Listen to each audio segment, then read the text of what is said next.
E eu saúdo você com a paz do Senhor Jesus. Vamos orar para dar início à nossa leitura diária de hoje. Senhor, meu Deus e meu Pai que está nos céus, obrigada por essa oportunidade de estarmos aqui em Tua presença. Nos ajude, Senhor, continue nos abençoando segundo a Sua vontade. Nos dando graça, Senhor, animando-nos em Tua presença, Senhor, para que o nosso propósito, lendo a Bíblia inteira 2025, prevaleça até concluirmos, Senhor, esse projeto, esse grande desafio.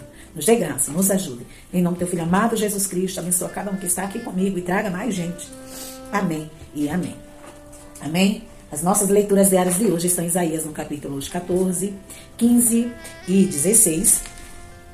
E Mateus, capítulo 28. Essas serão as nossas leituras diárias de hoje. Isaías, capítulo 14, diz assim: O Senhor terá compaixão de Jacó, tornará a escolher Israel e o estabelecerá em sua própria terra. Os estrangeiros se juntarão a eles e farão parte da descendência de Jacó. Povos os apanharão e os levarão ao seu próprio lugar. E a descendência de Israel possuirá os povos como servos e servas na terra do Senhor. Farão prisioneiros os seus captores e dominarão sobre os seus opressores, no dia em que o Senhor lhe der descanso do sofrimento, da perturbação e da cruel escravidão que sobre você foi imposta. Você zombará assim do rei da Babilônia. Como chegou ao fim o opressor. Sua arrogância acabou-se. O Senhor quebrou a vara dos ímpios, o cetro dos governantes. Que irados feriram os povos, com golpes incessantes, e enfurecidos subjugaram as nações, com perseguição implacável. Vai pegar tua Bíblia também? Toda a terra descansa tranquila, todos rompem em gritos de alegria. Até os espinheiros e os cedros do Líbano alegram-se por sua causa e dizem: agora que você foi derrubado, nenhum lenhador vem derrubar-nos.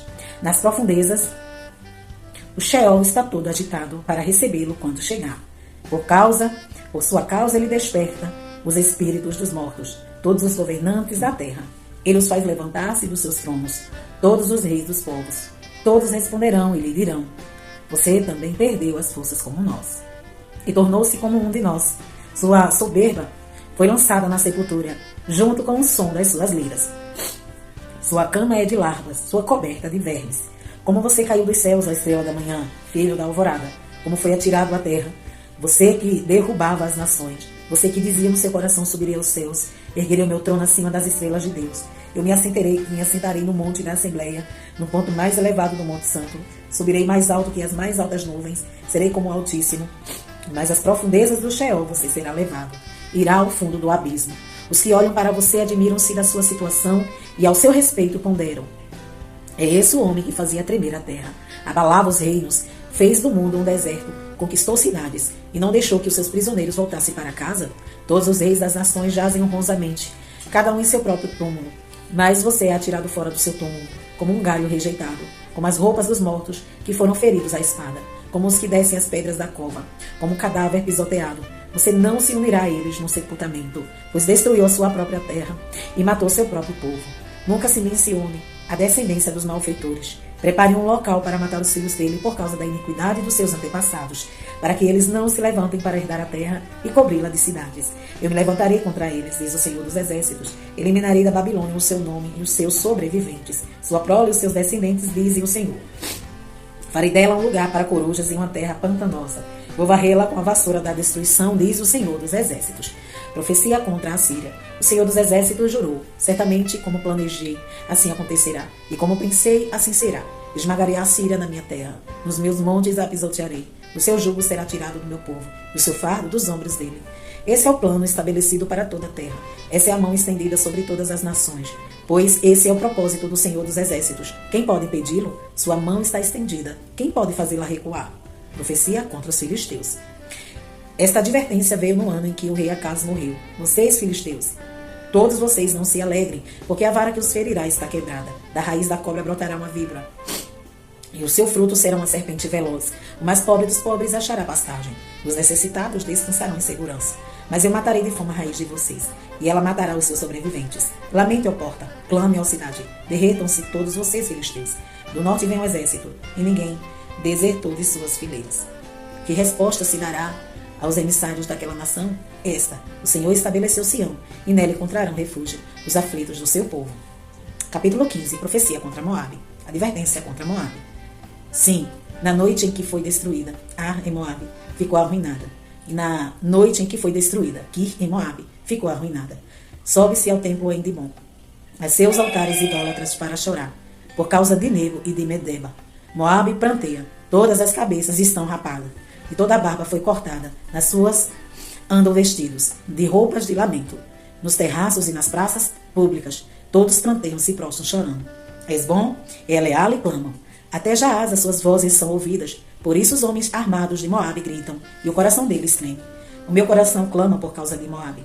Os seus fugitivos vão até Zoar, até Eglad-Selícia. Sobem pelo caminho de Luite, caminhando e chorando pela estrada de Oronaim. Levantam clamor em face da destruição, porque as águas de Ninrim secaram-se, a pastagem secou-se e a vegetação morreu. Todo o verde desapareceu. Por isso a riqueza que adquiriram e armazenaram, eles levam para além do riacho dos salgueiros. Com efeito, seu clamor espalham-se por todo o território de Moabe, sua lamentação até Eglaim, até Berrelim. Ainda que as águas de Dimon sejam cheias de sangue, trarei mais mal sobre Dimon, um leão sobre os fugitivos de Moabe e sobre aqueles que permanecem na terra. Capítulo 16. Envie cordeiros como tributo ao governante da terra, desde Selá, atravessando o deserto, até o monte Sião, como aves perdidas, lançadas fora do ninho.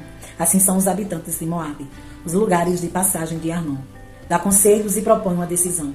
Torna a tua sombra como a noite em pleno meio-dia. Esconda os fugitivos. Não deixes ninguém saber onde estão os refugiados. Que os fugitivos moabitas habitem contigo. Se para eles abrigo contra o destruidor. O opressor há de ter fim. A destruição se acabará. E o agressor desaparecerá da terra. Então em amor será firmado um trono. Em fidelidade um homem se assentará nele na tenda de Davi. Um juiz que busca a justiça e se apressa em defender o que é justo. Ouvimos acerca da soberba de Moabe, da sua arrogância exagerada, de todo o seu orgulho e do seu ódio. Mas tudo isso não vale nada. Por isso choram os moabitas. Todos choram por Moabe. Cada um se lamenta e se entristece pelos bolos de passas de Kir Aresete. As lavouras de Hesbom estão murchas, como também as videiras de Sibma. Os governantes das nações pisotearam as melhores videiras, que antes chegavam até Jazã, e estendiam-se para o deserto. Seus brotos espalham-se, chegavam ao mar. Por isso eu choro como Jazã chora, por causa das videiras de Sibma. Hesbom, Eleale, com minhas lágrimas, eu as encharco, pois não se ouvem mais os gritos de alegria, por seus frutos e por suas colheitas. Foram-se a alegria e a exultação dos pomares. Ninguém canta nem grita nas vinhas, ninguém pisa as uvas nos lagares, pois fiz cessar os gritos de alegria. Por isso as minhas entranhas gemem como harpa por Moabe. O íntimo do meu ser estremece por Quieres. Quando Moabe se apresentar cansado nos lugares altos e for ao seu santuário, nada conseguirá. Essa palavra o Senhor já havia falado acerca de Moabe, mas agora o Senhor diz, dentro de 3 anos e nem um dia mais, o esplendor de Moabe e toda a sua grande população serão desprezados, e os seus sobreviventes serão poucos e fracos. Mateus, capítulo 28. A ressurreição. Depois do sábado, tendo começado o primeiro dia da semana, Maria Madalena e a outra Maria foram ver o sepulcro. E eis que sobreveio um grande terremoto, pois um anjo do Senhor desceu do céu, e chegando ao sepulcro, rolou a pedra da entrada e assentou-se sobre ela. Sua aparência era como um relâmpago, suas vestes eram brancas como a neve. Os guardas tremeram de medo e ficaram como mortos. O anjo disse às mulheres, não tenham medo. Sei que vocês estão procurando Jesus, que foi crucificado. Ele não está aqui, mas ressuscitou, como tinha dito. Venham ver o lugar onde ele jazia. Vão depressa e digam aos discípulos dele, ele ressuscitou dentre os mortos e está indo adiante de vocês para a Galileia. Lá vocês o verão. Notem que eu já os avisei. As mulheres saíram depressa do sepulcro, amedrontadas e cheias de alegria, e foram correndo anunciá-lo aos discípulos de Jesus. De repente Jesus as encontrou e disse, salve! Elas se aproximaram dele, abraçando-lhe os pés e o adoraram. Então Jesus lhe disse, não tenham medo, vão dizer aos meus irmãos que se dirijam para a Galileia. Lá eles me verão. O relato dos guardas. Enquanto as mulheres estavam a caminho, alguns dos guardas dirigiram-se à cidade e contaram ao chefe dos sacerdotes tudo o que havia acontecido. Quando os chefes dos sacerdotes se reuniram com os líderes religiosos, elaboraram um plano, deram aos soldados grande soma de dinheiro, dizendo, você deve declarar o seguinte, os discípulos dele vieram durante a noite e furtaram o corpo quando estávamos dormindo. Se isso chegar aos ouvidos do governador, nós lhe daremos explicações e livraremos vocês de qualquer problema. Assim os soldados receberam o dinheiro e fizeram como tinham sido instruídos. E esta versão se divulgou entre os judeus até o dia de hoje. A grande comissão. Os 11 discípulos foram para a Galileia, para o monte que Jesus lhe indicara. Quando o viram, o adoraram, mas alguns duvidaram. Então Jesus aproximou-se deles e disse: Foi-me dada toda a autoridade nos céus e na terra. Portanto, vão e façam discípulos de todas as nações, batizando-os em nome do Pai, do Filho e do Espírito Santo, ensinando-os a obedecer a tudo que lhes ordenei. E eu estarei sempre com vocês até o fim dos tempos. Amém? Essas foram as nossas leituras diárias de hoje, sexta-feira, 22 de agosto. Ótimo final de semana para você. Aproveita, entra nesse propósito. Se você ainda não entrou, assista aqui a playlist devocional. E semana que vem você estará aqui comigo novamente, para juntos obtermos vitória de mais uma semana aqui na leitura diária do propósito anual, lendo a Bíblia inteira 2025. Amém? Que Deus te abençoe e te dê ânimo para você continuar aqui, firme e forte comigo, nesse propósito. E semana que vem estaremos aqui, se Jesus não vir. Deus em Cristo te abençoe hoje e sempre.